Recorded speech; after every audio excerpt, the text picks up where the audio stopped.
semacam workshop, semacam lokakarya yang topiknya adalah The Spirit of Change, dengan tema yang sungguh luar biasa, membangun perubahan menuju perusahaan tangguh dan terus tumbuh. Tentunya pertama-tama saya mengucapkan terima kasih kepada tim dan panitia ini Pak, yang telah memberikan kesempatan kepada saya untuk sedikit sharing kepada saudara-saudara sekalian. Jadi kalau tidak salah peserta workshop pagi hari ini angkatan ke-3 ini adalah 45 orang. Nah, kalau kita menyebut angka 45, itu apa yang tersirat di benak saudara-saudara sekalian? Semangat 45. Kalau tadi semangat pagi, saya ingin menambah semangat sekali satu ini, yaitu semangat 45. Berarti semangat merdeka. Apa sih yang disebut dengan merdeka itu? Merdeka itu adalah pembebasan diri. Kalau kita pada sebelum tahun 45, bangsa Indonesia adalah bangsa yang terjajah, bangsa yang tidak bisa menentukan nasibnya sendiri. Maka dengan merdeka itu, bangsa Indonesia telah dapat menentukan nasibnya sendiri. Nah, saya ingin agar semangat 45 ini juga tertular, terwarisi oleh 45 orang yang ada dan sekarang sedang menjalankan workshop di ruangan ini. Semangat kemerdekaan, semangat untuk menjadi merdeka, semangat untuk menentukan nasib kita sendiri. Karena kita semua tahu bahwa nasib kita, TPN 7 inilah, tidak bisa orang lain yang menentukan. Tidak bisa orang lain yang akan melarang kamu akan menjadi seperti ini, seperti ini. Kita hafal semua pada umat Islam, ya para saudara-saudara yang beragama Islam. Innallaha la yughayyiru ma bi anfusihim biqaumin hatta yughayyiru ma bi anfusihim. Bahwa Tuhan tidak akan merubah nasib suatu kaum kecuali kaum itu akan merubah nasibnya sendiri. Mari kita rubah nasib kita dengan merdeka, dengan angka 45. Dan kalau saya berotak-atik angka 4 tambah 5 itu adalah 9.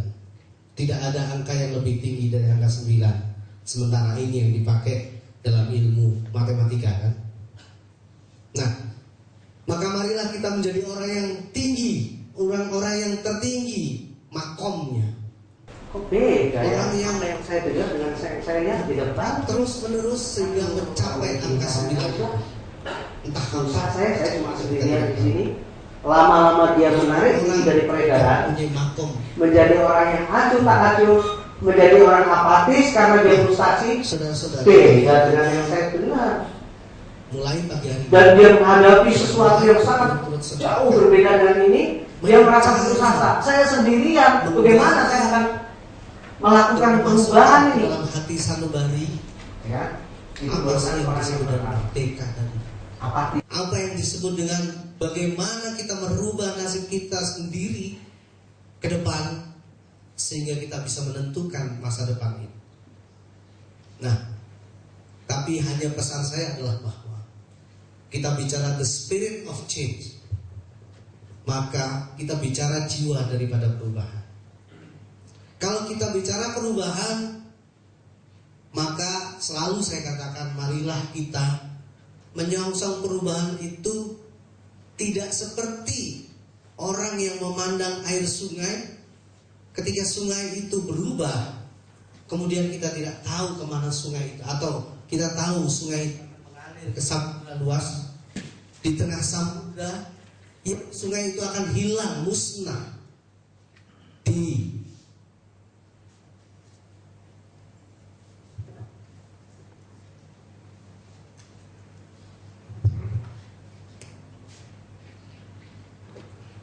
kalau kita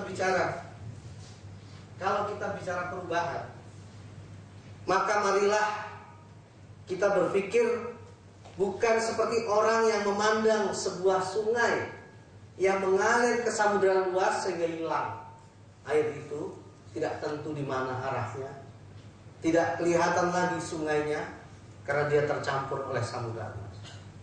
Marilah perubahan itu kita rancang benar supaya kita tahu di mana nanti akhir daripada perubahan, supaya kita tahu kemana perginya perubahan ini. Maka kita harus rancang, kita harus punya suatu konsep yang jelas, kita harus punya strategi yang matang, sehingga perubahan itu perubahan menuju kepada tempat yang memang kita inginkan bersama. Maka saya sangat setuju sekali tema daripada workshop pagi hari ini adalah membangun perubahan. Jadi perubahan itu memang harus kita bangun. Tidak kita biarkan seperti orang membiarkan air sungai mengalir ke samudera luas itu tadi. Harus kita bangun. Untuk menjadi apa? Menjadi perusahaan yang tangguh dan terus tumbuh. Perusahaan yang tangguh itu seperti apa? Perusahaan yang terus tumbuh itu seperti apa? Nanti saudara-saudara akan mengetahui. Nah, maka pagi hari ini saya ingin berdiskusi dengan saudara-saudara sekalian di dalam merangka membangun perubahan menuju perusahaan yang tangguh dan terus tumbuh itu. Apa sih yang kita pikirkan sekarang ini untuk PTPN 7 ke depan? Mari kita lihat sebetulnya PTPN 7 ini seperti apa sekarang ini sih? Jangan-jangan kita sendiri tidak tahu sebetulnya bagaimana sih sebenarnya kita ini. Sudah sampai di mana sih perjalanan kita ini? Bagaimana bentuknya kita ini sekarang ini? Dan ibarat kendaraan yang melaju di tengah keramaian lalu lintas, bagaimana kekuatan kendaraan kita? Bagaimana ketangguhan kendaraan kita dalam berpacu dengan kendaraan-kendaraan lain yang ada di jalan raya itu. Nah, mari kita merenungi.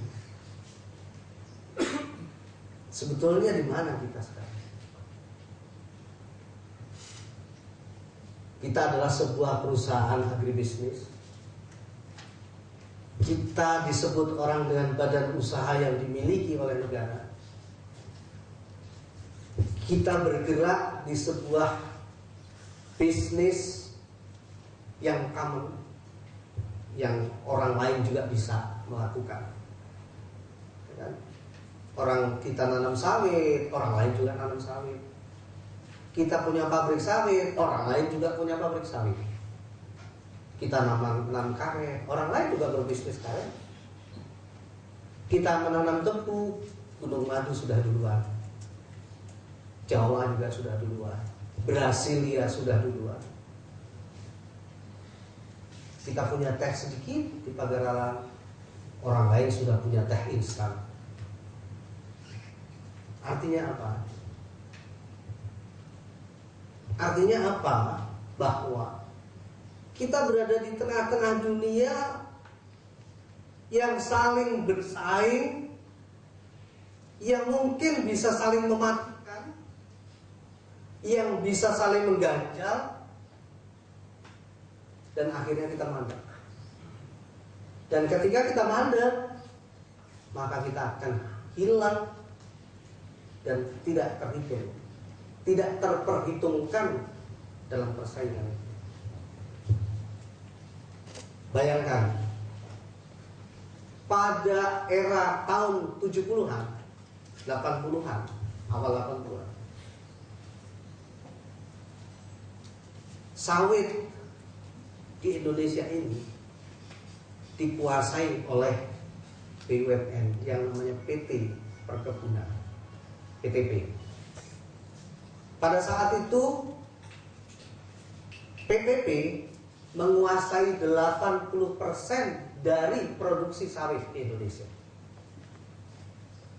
baik luasan maupun produksinya adalah 80% dari seluruh produksi Indonesia. Sekarang hari ini kira-kira tinggal berapa persen? Ya, kurang lebih antara 10 sampai 15%. Kemana kendali kita yang lain? Kendali kita yang 80% itu terhadap persawitan di Indonesia lari kepada swasta. Pada hari ini yang namanya pabrik bakery itu, pabrik bakery yang kapasitasnya 30 ton TBS per jam, orang sudah mengucurkan keringat untuk bagaimana caranya mengisi pabrik itu sehingga paling tidak 4 hari mengolah.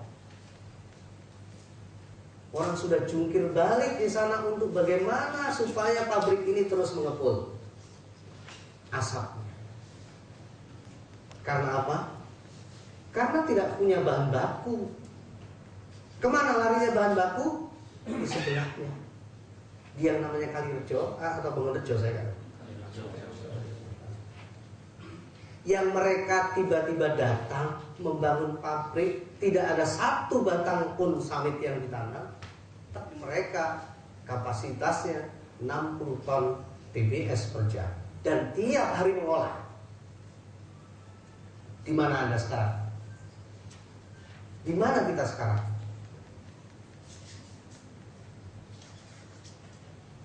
Kita mengolah 4 hari saja dalam seminggu sudah setengah mati. Kenapa demikian? Karena pabrik areal tanaman kita tidak menghasilkan seperti yang kita harapkan.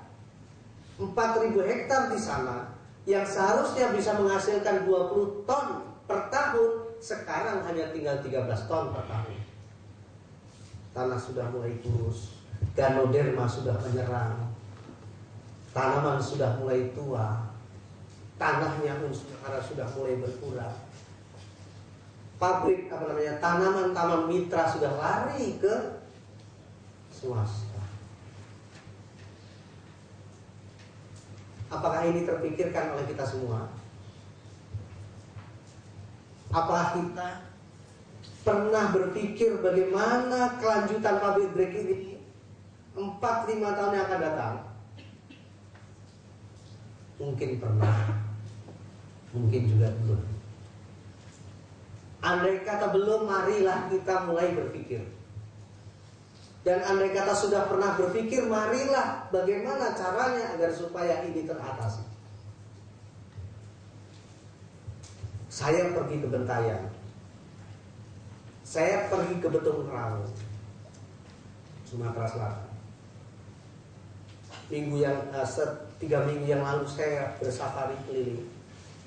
Walaupun saya sering sekali bertemu dengan unit atau ke unit-unit usaha, bertemu dengan saudara-saudara barangkali, tapi bulan yang lalu, 2 bulan yang lalu, untuk pertama kalinya saya betul-betul bersafari dari Bengkulu, Pagarala, Muara Enim, Lampung, Banyuasin, betul-betul bersafari. Dan saya lihat betul-betul yang namanya tanaman berawa, itu saya sehari penuh ke tempat-tempat satu unit dengan Pak Naryanto, dengan Pak Bambang Tur, dengan Pak Andrijal, dengan manajer distrik. Saya betul-betul, kesimpulan saya ternyata memang kita ini adalah orang-orang yang menyalahi takdir. Kita adalah orang-orang menyalahi takdir.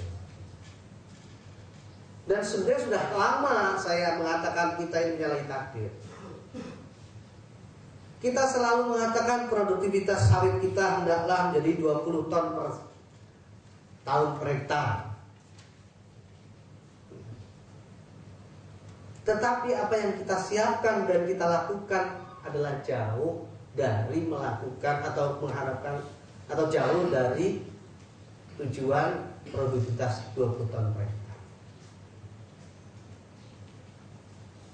Bagaimana mungkin Tanaman itu, kalau kita menghasilkan satu produk dari tanaman, itu kan 3 hal yang harus dilakukan. Paling tidak ada 3 hal yang harus dipikirkan, yang harus ditreatment, yang harus menjadi titik perhatian. Yang pertama adalah kondisi tanaman itu sendiri. Kalau kita ingin menghasilkan 25 ton TDS per hektar per tahun. Kalau kita ingin menghasilkan 3.000 kilogram karet per tahun per hektar. Kalau kita ingin menghasilkan 4.000 ton atau 4 ton teh per tahun per hektar. Kalau kita ingin menghasilkan hablur 8 ton per tahun per hektar. Itu 3 hal yang harus kita pikirkan. Yang pertama adalah kondisi tanaman itu sendiri. Kemudian adalah kondisi areal yang ada di tanaman maupun di sekitar tanaman itu. Dan yang ketiga adalah perlakuan kita terhadap mengambil hasil produksi dari tanaman. Coba mari kita ke bentayan. Anda yang belum pernah ke bentayan, saya gambarkan 3 hal. Kondisi tanaman.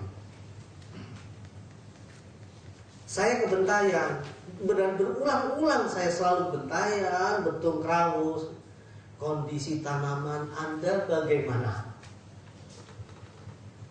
Setelah saya lihat, bagaimana mungkin tanaman yang morfologinya tidak jelas, ada yang bagus, ada yang kurus, ada yang sehat, ada yang kurus, ada yang daunnya hijau, ada yang menguning dan kita bilang kamu harus menghasilkan 20 ton per hektar, sementara tanamannya morfologinya tidak jelas.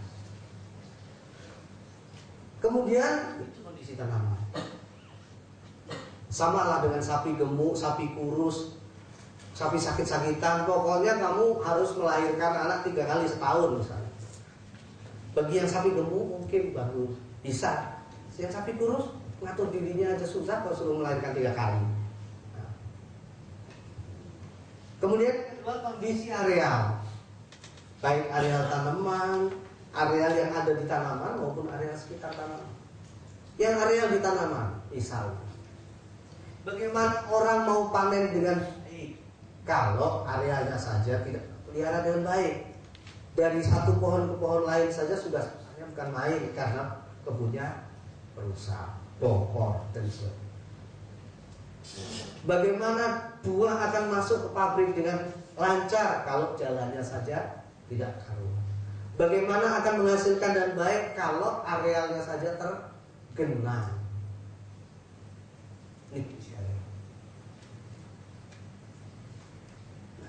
Ini ada yang sinder tanaman nggak? Saya ngomong kayak gini nggak ada yang sinder tanaman ternyata. Ada nggak?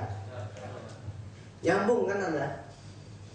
Bagaimana orang mau memupuk pada musim hujan? Begitu dipupukkan, mengalirlah pupuk itu ke sungai karena kebanjiran. Kemudian kondisi perlakuan kita terhadap panen. Ketika kita menyerahkan suatu areal kepada seorang sinder, Anda sih ada banyak yang sinder tanaman barangkali di sini. Kemudian bagaimana Anda memperlakukan mandor Anda supaya dia melakukan koordinasi panen dengan benar? Saya tanya kepada wilayah yang namanya ini jaraknya 40 km dari sini.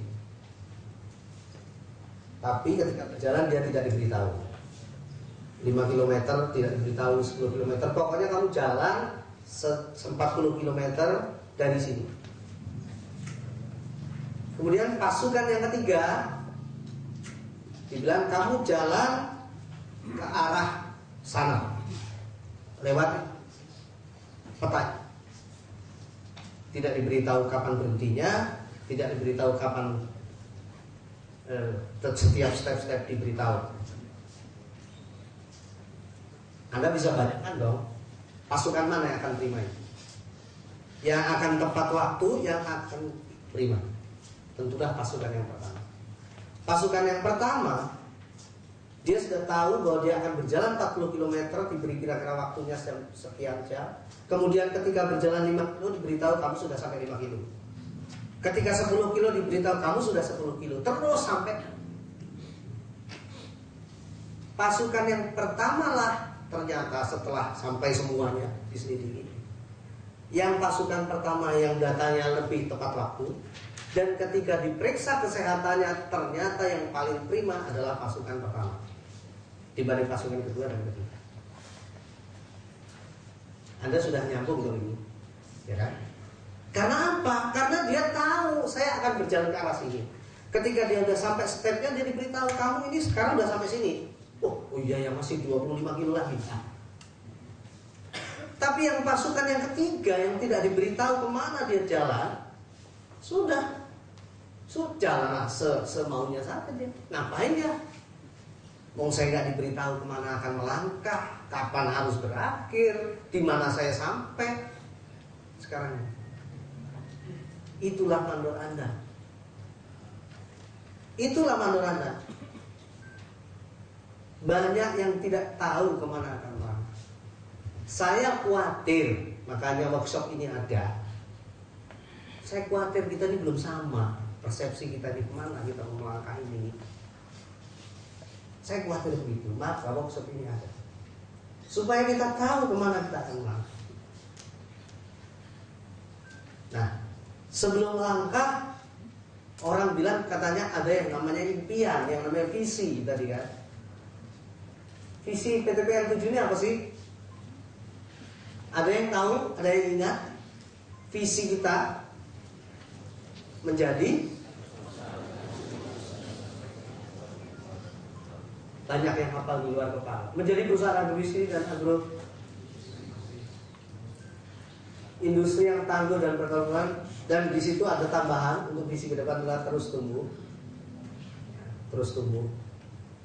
tidak mandek, berkarakter global, walaupun